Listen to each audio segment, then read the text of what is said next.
Polling రోజు హింసకు సంబంధించి హింస జరుగుతుంది అని చెప్పినా పట్టించుకోలేదు.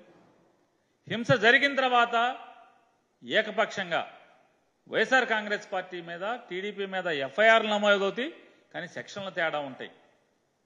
వైఎస్ఆర్ కాంగ్రెస్ పార్టీ కార్యకర్తలనేమో వేటాడతారు. వీటన్నిటికీ మనం ఉదాహరణలుగా బోళ్ళని కూకలుగా తీసుకోవాల్సినటువంటి అవసరం ఉంది. నరసరావుపేటలో డాక్టర్ గోపిరెడ్డి శ్రీనివాసరెడ్డి మీద ఎంత సౌమ్యుడో మనకు తెలుసు. ఆ డాక్టర్ మీద కేసులు పెడతారు. అలాగే ఆ డాక్టర్ మీద హత్యాయత్నం కేసు పెడతారు.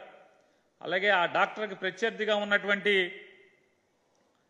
అరవింద్ బాబు అనే అతని ఇంట్లో బాంబులు దొరుకుతాయి, కత్తులు దొరుకుతాయి, కానీ అతన్ని అరెస్టులు చేయరు.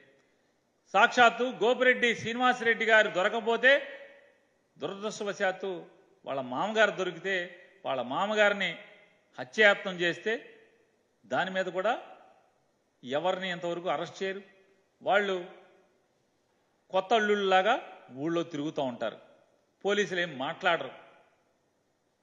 మరి సౌమ్యుడు అనేటువంటి డాక్టర్నేమో వెంటాడే పరిస్థితిలో ఉంటే చివరికి కోర్టుకు వెళ్ళి కోర్టు నుంచి రక్షణ తెచ్చుకోవాల్సినటువంటి దయనీయమైన పరిస్థితులు ఇవాళ అక్కడ పోలీసులు సృష్టించినటువంటి మనం చూస్తున్నాం. ఏ రకంగా బరితెగించి ఆ రకంగా ముద్దాయిలను వదిలేయటం, ముద్దాయిలు కాయల వాళ్ళనేమో ఏదో ఒక తప్పుడు కేసుల్లో ఇరికించడం. ఇలా ఉంటే అసలు పల్నాడు సంగతి చూసుకుందాం మనం. ఈ పల్నాడు అంతా కూడా ఎంత అంటే అది ప్రజాస్వామ్యమా, మనం ప్రజాస్వామ్య రాష్ట్రంలో ఉన్నామా లేవా? అసలు పోలీసు సినిమాల్లో చూపించినట్టుగా ఇంత బరితెగింపు ఉంటుందా అనేది మనం చూస్తే 13వ తారీఖున పాల్వాయి గేటు అనేటువంటి పోలింగ్ స్టేషన్ దగ్గరలో ఆ ఊర్లో తెలుగుదేశం డామినేషన్ ఎక్కువ. ఆ ఊరు మెజారిటీ చంద్రబాబు నాయుడు కులస్తులు, అది అందరికీ తెలిసిన సత్యం. దానికోసం అని చెప్పని ఎమ్మెల్యే ముందే పిన్నెల్లి రామకృష్ణారెడ్డి పలు దఫాలుగా ఎస్పీ గారికి, డిఎస్పీ గారికి, ఐజీ గారికి, డీజీపీ గారికి, ఎలక్షన్ కమిషన్కి అందరికీ కూడా పిటిషన్లు సమర్పించిన, అయ్యా మాచర్లలో మరీ ప్రత్యేకించి ఏ ప్రాంతాల్లో, దాంట్లో పాల్వాయి గేటు తదితర ప్రాంతాల్లో, కారంపూడి మండలంలో, అలాగే రెంటచింతల మండలంలో ఎంత భయానక వాతావరణం జరగబోతోంది అని ప్రెడిక్ట్ చేస్తూ కూడా ఆయన పోలీసులకు పిటిషన్లు ఇవ్వడం జరిగింది. అయినప్పటికీ కూడా పోలీసులు నిమ్మకు నీరెత్తినటువంటి పరిస్థితి.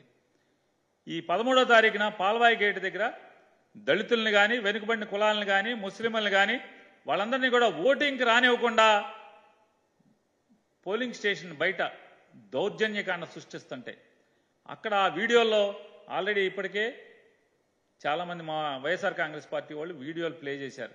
ఆ వీడియోలో పాల్వాయి గేటు బయట జరిగినటువంటి విధ్వంసకాండలో అక్కడ ఒక పోలీస్ ఇన్నోవా ఉంటుంది. ఆ police Innova ACP Supraja, Guntur ACP Supraja గారి ఇన్నోవా అది.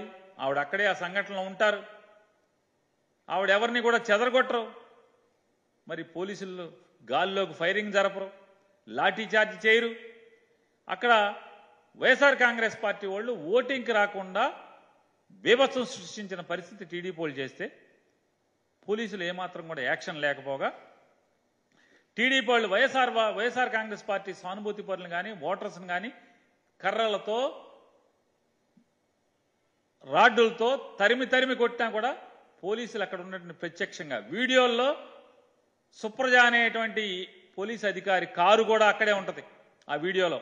కానీ ఒక్క పోలీసు ఫైరింగ్, గాల్లో కాల్పులు కానీ, లేదా పోలీసులు చెదరగొడతాం కానీ ఈ అల్లరి మూకల్ని, విధ్వంసం చేస్తున్న మూకల్ని చెదరగొడతాం కానీ ఒక్కళ్ళు కూడా చేయరు. చెయ్యకపోగా అక్కడ యాక్షన్ ఉండదు, ఎఫ్ఐఆర్ నమోదవదు, కేసు ఉండదు, అరెస్టులు ఉండవు వాళ్ళందరి మీద.